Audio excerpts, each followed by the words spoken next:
After a week of speculation about just how wanted Kenya's troops are in Somalia, both governments chose to set the record straight. Prime Ministers Abdullahi Mohammed Ali and Raila Odinga releasing a joint communique on a military operation in Somalia. One that is very similar to the one signed in Mogadishu at the beginning of Operation Linda Inchi, but with renewed emphasis on this. This operation will be led by the Somali forces. That the current operations being led by the Transitional Federal Government of Somalia. Who was leading the fight against the Al-Shabaab is said to have been a serious concern for the TFG's top leadership because of the long-held allegation that Kenya's intention in this fight was to eventually create a semi-autonomous buffer zone called Azania, stretching the entire length of Kenya's border with Somalia and providing much-needed relief from an unstable southern Somalia. Twice during this press briefing, Prime Minister Raila Odinga rebutted this claim. We will never be part of any kind of secessionist movement in any country. And let me say that we have no intention of staying a day longer than necessary. But the TFG's unison on the issue being stressed even further.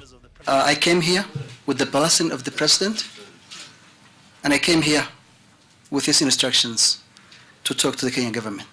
With Somali Prime Minister Abdullahi Mohammed Ali in town to allay the fears that were stoked by his president just last week, both governments have made a very strong statement of intent about the Al-Shabaab, but at the same time have asked for the international community's help in dealing with the militia through various means, including scaling up of AMISOM troops in Somalia. The UNISOM are going to be coming.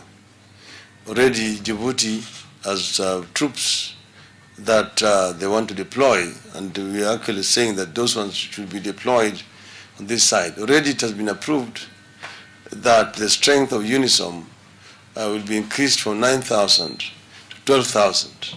An expanded AMISOM would strengthen the push to get rid of the Al-Shabaab, but in recent years the AU has struggled to convince member states to send their troops to Somalia. The next phase in the operation, according to the two PMs, will be to ask for the international community's help in rebuilding Somalia. We are going to be having a meeting tomorrow with our friends and the donors who can assist us in this very gigantic task of consolidation and reconstruction. Both PMs painted a very optimistic picture about beating the Al-Shabaab and rebuilding Somalia. But after 22 years of strife and close to 5 years of dominance of the militia, both governments will need more than optimism. John Allen Namu, NTV.